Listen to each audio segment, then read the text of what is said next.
கரூர் விவகாரம் தொடர்பாக அரசியல் கட்சிகள் அதிமுக மீது பல்வேறு குற்றச்சாட்டுகளை தொடர்ச்சியாக முன்வைத்து வரக்கூடிய நிலையில் நம்மிடையே அதிமுகவினுடைய மாநிலங்களவை உறுப்பினர் திரு இன்பதுரை அவர்கள் நம்மிடையே இருக்கிறார். அவரிடத்தில் சில கேள்விகளை முன்வைக்க இருக்கிறோம்.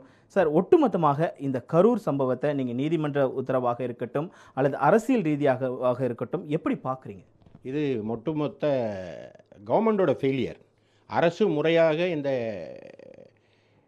நிகழ்ச்சியை கையாளவில்லை என்பதுதான் காட்டுகிறது. இதில் கவர்மெண்ட் மெஷினரி கம்ப்ளீட்டாக ஃபெயிலியர் ஆயிடுச்சு. ஒரு கூட்டம் நடத்துகிறது அரசியல் கட்சியாக இருந்தாலும் பாதுகாப்பு கொடுக்க வேண்டிய பொறுப்பு அரசுக்கு தான் இருக்குது. அல்டிமேட்டாக அரசாங்கம் தான் பொறுப்பு. ஆனால் அரசு தனது கடமையிலேருந்து நழுவிட்டு அதை சம்பந்தப்பட்டவர்கள் மீது, அதாவது தாவேக்காவினர் மீது அந்த பழியை போட்டு தப்பிக்கலான்னு பார்க்குறாங்க. முடியாது. இந்தியாவில் இது மாதிரி ஸ்டாம்பீட் கேஸ் பல இடங்களில் நடந்திருக்கு. உதாரணமாக டெல்லி ரயில் நிலைய வழக்கு, அதே மாதிரி பெங்களூரில் ஐபிஎல் போட்டிகள் நடைபெற்ற கரூர் அந்த சின்னசாமி ஸ்டேடியம் வழக்கு, ஹத்ராத் வழக்கு, அது மாதிரி மகா கும்பமேளா வழக்கு, இப்படி பல வழக்குகள் இருக்குது. இந்த வழக்குகள்லாம் படித்து பார்த்தா பொறுப்பு நீதிமன்றங்கள் என்ன சொல்லுதுன்னா, இது உச்ச நீதிமன்றம் மற்றும் மாநில உயர் நீதிமன்றங்களில் இது நிலுவையில் இப்பவும் இருக்குது இந்த வழக்கு. அந்த வழக்கில் உச்ச நீதிமன்றங்கள் பொதுவாக என்ன சொல்லியிருக்குன்னா, இரண்டு தரப்பும் பொறுப்புன்னு தான் சொல்லியிருக்கு. ஒரு தரப்பை பொறுப்பாக்கலை. அரசு அதிகாரிகள் இதில் பொறுப்பாகி அவங்க சஸ்பெண்ட்லாம் ஆகியிருக்காங்க. ஆனால் தமிழ்நாட்டில் மட்டும் விசித்திரமாக இருக்குது. அதிகாரிகள் மீது எந்த பொறுப்பும் எந்த குற்றத்தையும் சாட்டாமல் மொத்த பொறுப்பையும் அரசியல் கட்சி மேலே சுமத்துவதுங்கிறது தவறு. இப்போது 11 கண்டிஷன் போட்டு தான் அந்த வாய்ப்பை கொடுத்துருக்காங்க. நான் ஏற்கனவே சுட்டி காட்டியிருக்கேன். அது கூட்டம் நடத்த அருகதையற்ற இடம்னு ஏற்கனவே கடந்த ஜனவரி மாதம் புரட்சித் தலைவர் எம்ஜிஆர் பிறந்த நாளுக்கு அந்த இடத்த கேட்குற போது அதை ரிஜெக்ட் பண்ணியிருக்காங்க மாவட்ட நிர்வாகம். அதே இடத்துல கிட்டத்தட்ட இப்போ 10,000 பேர் கூடுவோன்னு சொல்கிறவங்களுக்கு அந்த இடத்த முதல்ல கூடின தப்பு. அதில் 27,000 பேர் கூடினா தான் இப்போ சொல்கிறாங்க. அப்போ 27,000 பேர் கூடும் வர நீங்கள் என்ன செஞ்சிட்டு இருந்தீங்க? நீங்கள் பேரிகார்ட் போட்டு அதை மறைச்சிருக்கணும். அந்த க்ரௌட் மேனேஜ்மெண்ட்டை பண்ணியிருக்கணும். இன்னொன்று, நீதிமன்றங்களில் இந்த வழக்கு நீதியரசர் செந்தில்குமார் முன்பாக விசாரணைக்கு வந்தபோது அரசு தரப்பில் சொல்லியிருக்காங்க 11 கண்டிஷன் வச்சோம், 2 கண்டிஷனை தவிர வேறு எதையுமே அவங்க கம்ப்ளைண்ட் பண்ணலைன்னு இப்போ சொல்கிறாங்க. கம்ப்ளைண்ட் பண்ணலைன்னா நீங்கள் தான் உடனடியாக கேன்சல் பண்ணியிருக்கலாமே. இப்போ அந்த கூட்டம் நடைபெறுகிற 12 மணின்னு அறிவிச்சிருக்காங்க. ஆனால் 7 மணிக்கு வந்திருக்காரு. அப்போ கிட்டத்தட்ட அந்த 7 மணி நேரம் அந்த கூட்டம் நடைபெறலைன்னா அந்த கூட்டத்தை தடை பண்ணியிருக்கலாமே. அந்த கூட்டத்துக்கு வருகிறவர்களை தடுத்து நிறுத்தியிருக்கலாமே. எனவே இது முழுக்க திராவிட முன்னேற்ற கழக அரசினுடைய நிர்வாக சீர்கேடு, குளறுபடி. நீங்கள் இந்த விவகாரத்தை அரசியலாக்கி பார்க்குறீங்க. தமிழக வெற்றி கழகத்தை உங்களோட கூட்டணிக்கு வருவதற்காக ஒரு அச்சாரமாக இந்த பிரச்சனையை நீங்கள் பயன்படுத்துகிறீங்கன்ட்டு ஒரு விமர்சனம் வருது. இவங்க பொதுவாக பிரதான எதிர்க்கட்சி இது அனைத்து இந்திய அண்ணா திராவிட முன்னேற்ற கழகம். ஒரு அரசு தவறும்போது சுட்டி காட்டுறது ஒரு எதிர்க்கட்சியோட கடமை அப்படின்னு யார் சொன்னான்னா, ஸ்டாலின் தான் சொன்னார். கடந்த முறை அதிமுக ஆட்சி நடைபெறுகிற போது இதுபோன்று சம்பவங்கள் நடைபெறுகிற போது அவர் இறங்கி இதுபோன்று விமர்சனங்களை வைக்கிற போது அரசியல் செய்ய வேண்டாம் என்ற கருத்து பத்திரிகையாளர்கள் முன்னாலே வைக்கிறப்படுகிற போது எதிர்க்கட்சிகள் அரசியல் செய்யாமல் பின்ன அவியலா செய்யும் என்று கேட்டார். இப்பொழுது திமுக அரசு தவறு செய்திருக்கிறது. சுட்டிக்காட்ட வேண்டிய பொறுப்பு அதிமுக இருக்கிறது. நாங்கள் அவியல் மட்டும் இல்லை, பொறியியல், கூட்டு, அப்பளம், ஊறுகாய் வரை இதில் செய்வோம். இப்போது நீதிமன்றம் தாவேக்காவை பொறுத்த வரைக்குமே அவங்களுக்கு தலைமை பண்பு இல்லை, அவங்க தறிக்கட்ட ஒரு கூட்டமாக இருக்கிறது, ஒரு கட்சியாகவே கருதலை அப்படின்னு சொல்லும்போது அவங்களுக்கு நீங்கள் சப்போர்ட் பண்ணி பேசுகிறது அப்படின்றது எப்படி பார்க்க, அது அரசியலாக தானே பார்க்கப்படும்? ஏன் அப்படின்னு யார் சர்டிஃபிகேட் கொடுக்குறா? மக்களில் சர்டிஃபிகேட் கொடுக்கணும். ஒரு அரசியல் கட்சிக்கு யார் சர்டிஃபிகேட் கொடுக்குறது? எதிர்கட்சிகள் சர்டிஃபிகேட் கொடுக்குமா? ஆளுங்கட்சி சர்டிஃபிகேட் கொடுக்குமா? அப்படி இல்லை.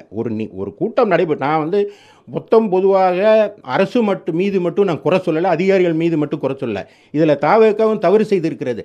ஆனால் அதை சட்டத்தின் முன்பு நிறுத்துங்கள். ஆனால் ஒட்டுமொத்தமாக ஒரு அரசியல் கட்சி மட்டும் அதற்கு பொறுப்பேற்கணும்னு சொல்கிறது நியாயம் இல்லை. இப்போது அல்டிமேட்டாக ஒரு கவர்மெண்ட் தான் பொறுப்பு. கவர்மெண்ட் தானே பொறுப்பு. அப்போ அவ்வாறு இருக்கும்போது அரசு தனது பொறுப்பை தட்டி கழித்து தான் செய்ய வேண்டிய கடமையை செய்யாமல் இன்றைக்கு அந்த அரசியல் கட்சி மீது குற்றம் சாட்டுகிற போது நீதி தான் பெருசு. எனவே தான் நீதியை சுட்டி காட்டுகிற, நீதியை பெற்றுத்தருகிற இடத்துல எதிர்க்கட்சி இருக்குது, அதிமுக இருக்குது. எனவே அதை சுட்டி காட்டுகிறோம். இப்போ ஒரு சம்பவம் நடந்திருக்கு அப்படின்னா அந்த இடத்துல அதோடைய தலைவரோ அவருடைய தொண்டர்களோ நிர்வாகிகளோ யாருமே போய் பார்க்கவே இல்லையே. அப்படி இருக்கும் பொழுது நீங்கள் அவங்களுக்கு சப்போர்ட் பண்ணுறது சரியா? அது தவறு. அவர் பார்த்துருக்கணும். ஆனால் பார்க்கல அப்படின்னு சொல்லி இப்போ கமலஹாசன் வர போய் பார்க்குறதுக்கு அனுமதி கொடுக்குற அரசாங்கம் ஏன் விஜயை பார்க்கறதுக்கு அனுமதி தரவில்லை என்ற கேள்வி அவங்க கட்சியினர் மத்தியில் இருக்குது. ஆனால் உண்மை நிலவரம் என்னன்னு எனக்கு தெரியல. நான் பொதுவாக சொல்கிறேன், எந்த அரசியல் கட்சிக்கும் சார்ந்து நான் இதில் பேசலை. நாங்கள் ஒரு பிரதான எதிர்க்கட்சி, தமிழ்நாட்டில் ஒரு தவறு நடைபெறுகிற போது சுட்டிக்காட்ட வேண்டிய பொறுப்பு எங்களுக்கு இருக்குது. எனவே சட்ட ரீதியாக அதில் இருக்கிற தவறுகளை நாங்கள் சுட்டிக்காட்டுகிறோம். நீங்கள் செந்தில்குமார் அவர்களுடைய வழக்கை கூட நீங்கள் சுட்டி காட்டியிருந்தீங்க, நீங்கள் ஒரு ட்விட்டர் போட்டிருந்தீங்க, அதனுடைய விளக்கம் என்ன? அதாவது நீதியரசர் செந்தில்குமார் முன்பு ஒரு வழக்கு வருது. அதாவது இந்த வழக்கை நீங்கள் பார்க்கணும். இந்த சம்பவம் நடந்து முடிஞ்ச உடனே தாவேக்கவினர் என்ன செஞ்சுருக்கணும்னா, ஒரு ஸ்பெஷல் பெஞ்ச் கான்ஸ்டியூட் பண்ண சொல்லி கேட்டிருக்கணும். அவங்க செய்யலை. அதற்கு பதிலாக மதுரை நீதிமன்றத்தில் பெஞ்சில் ஒரு 4 வழக்கு அவங்க ஸ்டாண்டர்ட் ஆப்ரேட்டிவ் ப்ரொசீஜர் எஸ்ஓபி, அதாவது நிலையான வழிகாட்டுதல்கள், இது மாதிரி பொதுக்கூட்டத்துக்கு ஒரு வழிகாட்டுதல் இருக்குது. ஆனால் ரோட் ஷோ சம்பந்தமான உரிய சட்டங்கள் தமிழ்நாட்டில் இல்லை. எனவே அதை உரிய சட்டங்களை நீங்கள் வகுத்து தர்றதுக்கு உத்தரவிடணும் அப்படின்னு சொல்லி வழக்குகள் 4 வழக்குகள் மதுரை உயர்நீதிமன்ற கிளையினுடைய பெஞ்சில் 2 நீதிபதிகள் பெஞ்சில். அந்த நீதிபதி என்ன சொல்கிறாருன்னா, ஏற்கனவே நடந்துக்கிட்டு இருக்க விசாரணை நடக்கட்டும், இந்த மாதிரி எஸ்ஓபி என்று சொல்லப்படுகிற ப்ரொசீஜரை அடாப்ட் பண்ணுறது சம்பந்தமாக ஏற்கனவே பிரின்சிபல் பெஞ்ச் என்று சொல்லப்படுகிற சென்னை உயர்நீதிமன்றத்துடைய தனி நீதிபதி நீதியரசர் சதீஷ்குமார் அவர்களுடைய நீதிமன்றத்தில் நிலுவையில் இருக்கு, எனவே அதில் தலையிட விரும்பவில்லை என்று சொல்லி அந்த வழக்கை முடித்து வச்சுட்டார். இது ஒரு புறம் இருக்க, சென்னையில் ஒருத்தர் தினேஷ்னு ஒருவர், அவர் வில்லிவாக்கத்தை சேர்ந்தவர், அவர் ஒரு வழக்கு தாக்கல் செய்கிறார். அவர் என்ன சொல்கிறாருன்னா, அவர் என்ன கேட்டார்னா, அவரும் இதே மாதிரி ஒரு நிலையான வழிகாட்டுதல்களை உத்தரவிடணும், நான் அரசுக்கு மனு கொடுத்துருக்குறேன், அந்த மனு மீது நடவடிக்கை எடுக்க சொல்லுங்கள் அப்படின்னு போடுறார். பொதுவாக ரிட் ஆஃப் மேடமர்ஸ்ன்னு சொல்லுவாங்க. இது மாதிரி போடும்போது பொதுவாக நீதிமன்றத்தில் ஒரு வழக்குக்கு வரும்போது அரசு துறையிடம் ஒரு விஷயத்தை செய்ய சொல்லி மனு கொடுத்து விட்டு அரசு அவ்வாறு செய்யாத போது அதை செய்ய சொல்லி உத்தரவிடுங்கள் என்று நீதிமன்றத்துக்கு வருவாங்க. இந்த வழக்கில் ஒரு வினோதம் என்னென்னா, இந்த வழக்கு நான் கடந்த வாரம் முழுவதும் இந்த பூஜா ஹாலிடேஸ் என்று ஒரு வாரம் நீதிமன்றங்கள் செயல்படவில்லை, விடுமுறையில் இருந்து. இதில் கடந்த 30ஆம் தேதி அன்று செவ்வாய்க்கிழமை அன்று, ஏன்னா சம்பவம் நடந்து 28, 30ஆம் தேதி அன்று விடுமுறை கால கோர்ட்டுக்கான மனு தாக்கல், ஏதாவது வழக்குகள் இருந்தால் மனு தாக்கல் செய்கிறது 30ஆம் தேதி 1:30 மணி வரை. ஆனால் 12:56க்கு ஒரு மனுவை தாக்கல் செய்கிறார் இந்த வழக்கை. அப்போ வழக்கை தாக்கல் செய்யும்போது அவர் ஏற்கனவே அரசு அதிகாரிகளுக்கு மனு கொடுத்துருக்கணும் இல்லையா, அது தொடர்பாக அவர் மனு கொடுத்ததாக அந்த ஒரு இணைப்பை அவருடைய பெட்டிஷனில் இணைச்சிருக்கார். சென்னை உயர்நீதிமன்றத்தினுடைய உள்ளே இருக்கிற தபால் நிலையத்திலிருந்து அந்த மனுவை எத்தனை மணிக்கு அனுப்புகிறார், 1:15க்கு 1:30க்கு ஃபைலிங் முடியுது, 1:15க்கு அவர் ஃபைல் பண்ணுறாரு. ஆனால் அதே தினம் 12:56க்கு டிஜிபிக்கும் ஹோம் செக்ரட்டரிக்கும் மனுவை அனுப்புனதாக அவரே ரெக்கார்ட் கொடுத்துருக்கார். அவர் போட்டிருக்கார், 12:56க்கு போட்டிருக்கார். மறுநாள் 1ஆம் தேதி 2ஆம் தேதி பூஜா ஹாலிடேஸு, 2ஆம் தேதி காந்தி ஜெயந்தி விடுமுறை, அதனால் 2 நாள் போஸ்ட் ஆஃபீஸ், அதாவது தபால் துறை இயங்கவில்லை. எனவே இந்த 2 மனுக்களும் எப்போ போய் அடையுதுன்னா, டிஜிபிக்கு அந்த 3ஆம் தேதி அன்று வெள்ளிக்கிழமை அன்று 4:56க்கு போகுது. அதே மாதிரி ஹோம் செக்ரட்டரிக்கு 5 மணிக்கு போகுது. அதாவது அதற்கான ஆதாரங்களை நான் இங்கே வச்சுருக்கேன். நீங்கள் பார்த்தீங்கன்னா ஹோம் செக்ரட்டரிக்கு 4:55க்கு போய் ரீச் ஆகிருக்கு. அதே மாதிரி டிஜிபிக்கு 3ஆம் தேதி 5:02 ரீச் ஆகிருக்கு. இது ரெக்கார்டு. ஆக இது ரீச் ஆகிறதுக்கு முன்னாலே நீதிமன்றத்தில் வழக்கு வந்துடுது.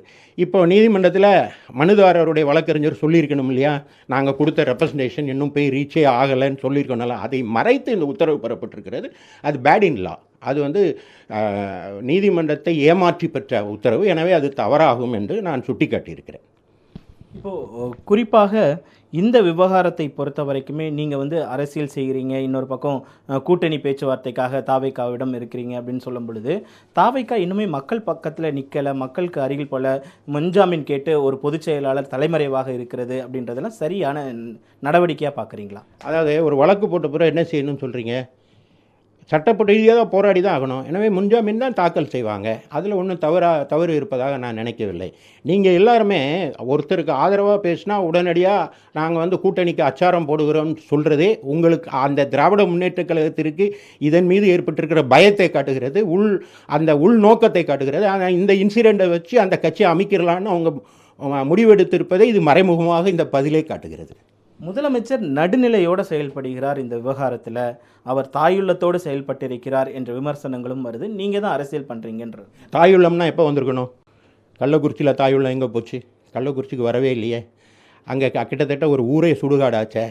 புதைக்க இடம் இல்லாமல் ஒன்றா வச்சு எரிச்சாங்களே, நாங்கள் தானே நீதி பெற்று தந்தோம். அப்படின்னா கள்ளக்குறிச்சி மக்களோட கூட்டணி வைக்கிறதுக்கு நாங்கள் போனோமா? நாங்கள் தானே சிபிஐ கேட்டு வழக்கு தொடர்ந்தோம். சிபிஐ விசாரணைக்கு உத்தரவிட்டு விசாரணை நடந்துட்டு இருக்க. அப்போ கள்ளக்குறிச்சி மரணங்களுக்கு போய் பார்க்காத ஒரு முதலமைச்சர் இப்பொழுது ஓடோடி இரவாக செல்கிறார் என்றால் அதில் அரசியல் இருக்குது, உள்நோக்கம் இருக்குது. அதில் தாய் உள்ளம் இல்லை, அதில் அரசியல் உள்ளம்தான் இருக்கிறது. ஒரு வழக்கறிஞராக தமிழக வெற்றி கழகத்தினுடைய தலைவர் கைது செய்யப்படுவதற்கான வாய்ப்புகள் இருக்கா? திருமாவளவன் போன்றவர்கள்லாம் அவரை கைது செய்யணும்னு குறிப்பிடுறாங்க. அதற்கான வாய்ப்பு இருக்கா? சட்ட முகாந்திரங்கள் இருக்கா? இதில் நான் வந்து ஒரு வழக்கறிஞராக பதில் சொல்லணும்னு நினைக்கிறேன். அதாவது இது ரெண்டு விதமாக விஷயம் இருக்குது. ஷெட்யூல்டு விசிட், அன்ஷெட்யூல்டு விசிட்னு சட்டத்தில் இருக்குது. ஒரு ஏற்கனவே அனுமதிப்படப்பட்ட ஒரு நிகழ்ச்சிக்கு அவர் செல்கிறார் விஜய், அது பேர் ஷெட்யூல்டு விசிட். அன்ஷெட்யூல்டு விசிட்னா அறிவிக்காமல் ஒரு இடத்துக்கு போகிறாங்க, போலீஸுக்கு தகவல் தராமல் ஒரு இடத்துக்கு போகிறாங்க, அங்கே ஒரு கூட்டம் வருது, கூட்ட நெரிசல் ஏற்படுகிறது, அதில் 2 பேர் மரணம் அடைஞ்சிடறாங்க, உயிர் சேதம் ஆகிடுச்சுன்னா அவங்கள அரெஸ்ட் பண்ணலாம். அதுதான் Allu Arjun case, unscheduled visit. இது ஷெட்யூல்டு விசிட். ஷெட்யூல்டு விசிட்டில் ஸ்டாலின் விஜய் மீது தவறுனா அதை அந்த உயிர்களை பாதுகாக்க தவறிய, உரிய பாதுகாப்பு ஏற்பாடுகளை செய்ய தவறிய காவல்துறையும் தண்டிக்கப்பட வேணும். இதுதான் சட்டம். ஒட்டுமொத்தமாக இந்த கரூர் விவகாரத்தை பொறுத்த வரைக்கும் அதிமுக அரசியல் செய்யாமல் அவியலா செய்யும் என்ற கேள்வியை திரு இன்பதுரை அவர்கள் எழுப்பியிருக்கிறார். அதே போல இந்த விவகாரத்தை பொறுத்த வரைக்கும் விஜய் கைது செய்யப்படுவதற்கான அந்த சாத்தியக்கூறுகள் சட்டப்படி இல்லை என்பதையும் அவர் தெளிவாக நம்மிடையே தெரிவித்திருக்கிறார். மாலை முரசு செய்திகளுக்காக ஒளிப்பதிவாளர் நாகார்ஜுனவுடன் செய்தியாளர் ராஜேஷ்.